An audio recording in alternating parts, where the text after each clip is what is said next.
Hi everyone, long time no see. We've been keeping busy, the weather's gotten nice, I've been working out in the garden more, getting some stuff ready for when we start planting veggies in the coming springtime here in Canada.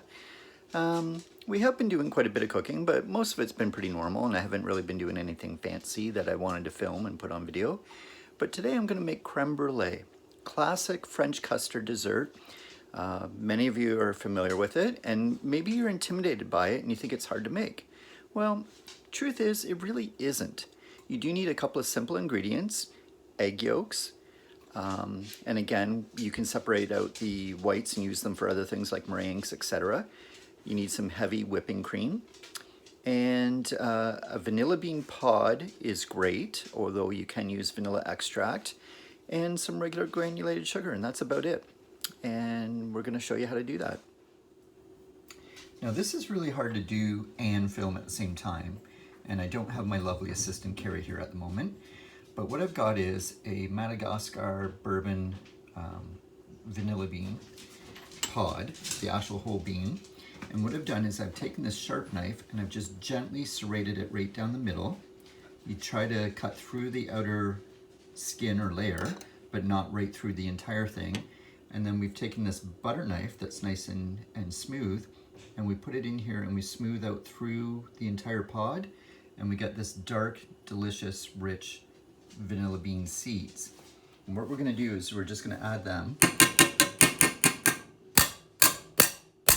to our heavy cream. And they're gonna warm in the cream and flavor our custard for us. Now the other thing I've done is I've put the actual whole vanilla bean pod, after I've scraped out the seeds, in the cream, and I'm just going to simmer the cream and get that up to a warm bubble with the vanilla bean pod in there. We are going to essentially strain out everything before we pour it into our ramekins for baking. So yeah, we'll just leave that in there, and it's a little extra flavoring and oils.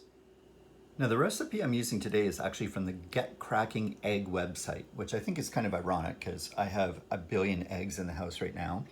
So that's it. That's your basic ingredients right there. What I'm going to do is I'm going to double this recipe. It's very easy to do.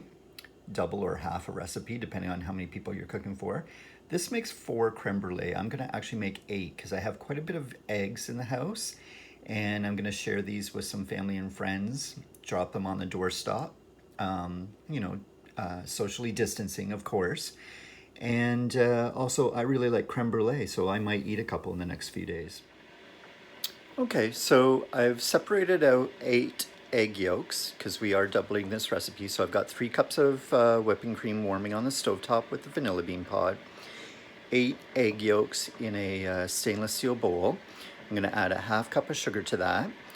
And I did put the whites in a container and set them aside in the fridge, and hopefully Carrie will make us a nice pavlova or some meringue cookies or something with that later, as we are, of course, trying to use up everything and not waste anything in normal times, just because it's prudent and fiscally responsible as well as environmentally responsible. But of course, in the pandemic, we're really trying to minimize on food waste in general. So I'm just going to go ahead and whisk the half cup of sugar into the eggs now, and we'll check back with you in a second. Oh, I wanted to mention as well, I'm preheating the oven at 325. I do have my custard ramekins sitting in baking dishes. What we're going to do eventually is fill these with the custard. I've got a kettle on right now, and we're going to fill the actual baking dish about halfway up the sides of the ramekins, and have it's like a warm water bath, and that way the custards bake evenly and gently in the oven. What we're going to do now is we're going to whisk the sugar in, and I want you to note the yolks, of course, are this dark kind of orangey yellow color, right? Nice golden color. What we're going to do is whisk the sugar in for about at least a minute or 2, and this is going to turn like a little bit thickened and a lighter lemony color, and that's how you'll know it's done. So I think we can see now that this is a little bit thickened, right? It's got some viscosity, it sticks to the side of the bowl a bit, and it's definitely a lighter lemony color now. So what I'm going to do is I'm just going to very very gently pour in a little tiny bit of our cream and start whisking and incorporating it in so that we don't scald our eggs. And again, I'm filming this on my own today, so I can't really show you that, but I'm just gonna pour in maybe a couple of ounces, whisk it in, pour in a couple more ounces, whisk it in, sort of temper the eggs. If we pour it all in at once, we're gonna shock them, we're gonna cook them, it's not good. You just wanna very slowly incorporate it while you're stirring and whisking. So our mixture's all done now. We've incorporated the cream and the sugar and the eggs all together. What I'm gonna do now is just pour it through the strainer, and that just takes out any impurities. You know, maybe there's a small chance you got a little bit of shell or something in there, or whatever. It just gives it a cleaner liquid, and it's great to pour and make a nice fine smooth texture for the custard.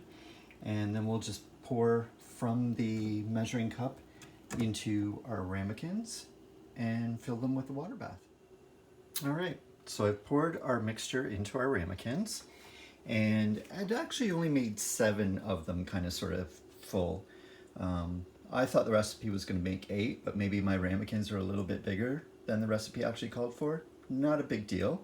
We're just gonna, like I said, fill these maybe about halfway up the cup, about halfway the depth of our pan with the warm water, and place them in our oven for, I believe it's about 40 minutes, but I'll check the recipe. Okay, here we are. We've got our ramekins in our water bath.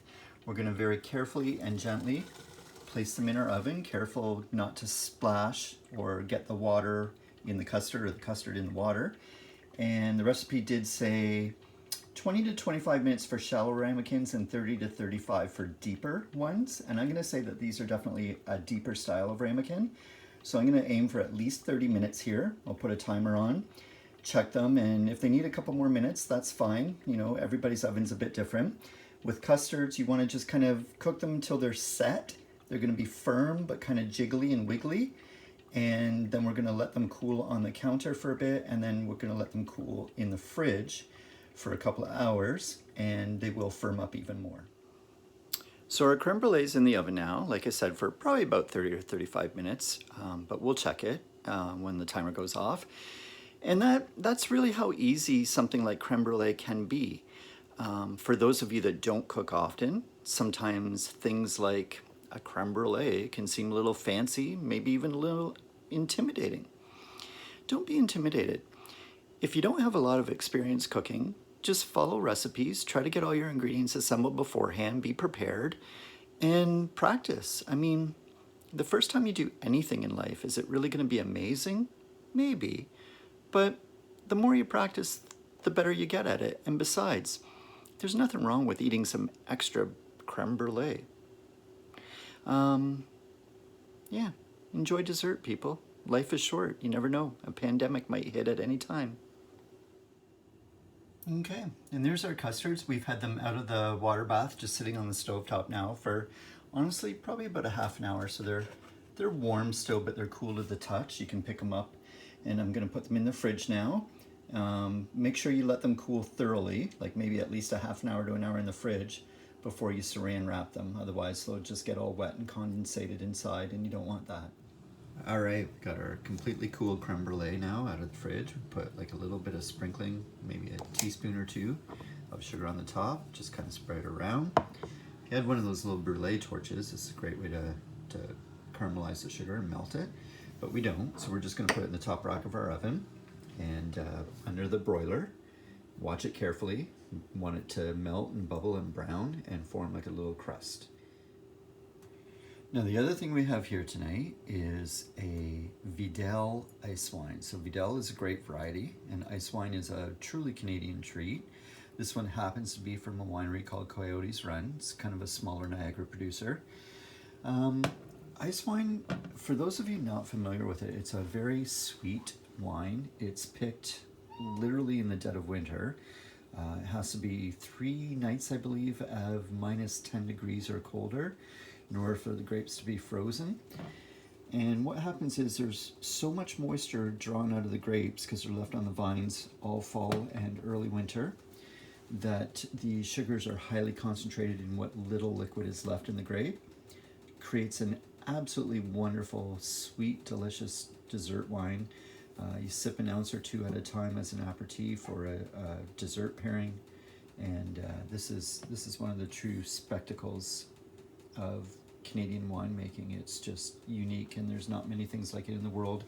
I know there's sweet wines everywhere, like Sauternes in France, etc. But it's just really, truly special. So here's our ice wine poured in glass. You can see this incredible golden, almost orange, burnt amber kind of color to the wine. Excuse me. Vidal, when it's a young, fresh table wine, would be very white. Has a little bit of a residual sugar, but not like this. This is just sweet golden nectar. Like, there's no other way to describe it. When Vidals are younger, a couple years old, they'll have sweetness, flavors of honey and apricot, maybe sometimes even floral scents like oranges and citrus. But as they get a little bit older, they get more darker, almost like raisins and prunes and caramel and vanilla and butterscotch kind of flavors. They're just absolutely beautiful. All right, we've taken our creme brulee out of the oven. You can see they're still really sizzling. These are like boiling hot.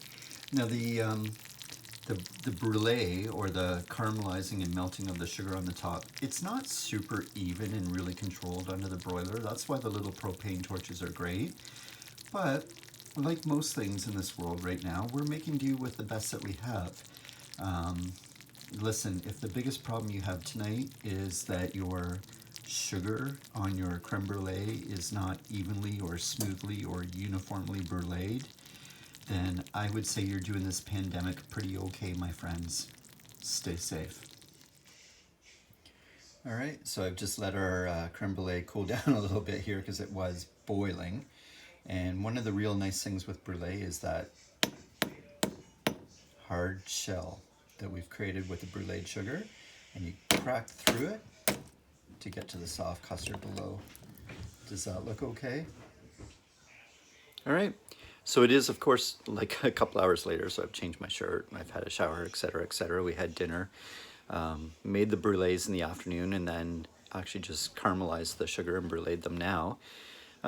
Basically, that's it. You guys have an awesome night out there, and don't forget, when things go back to whatever form of normal they go back to, whenever that is, if that's next week or next year, some of the things that we've learned from the pandemic are important, and not the least of which is eat great food, drink great wine, take care of yourself, take care of the people that you love, and don't forget, life is short, and savor all the wonderful moments that you have, whether they're minutes or eons, okay?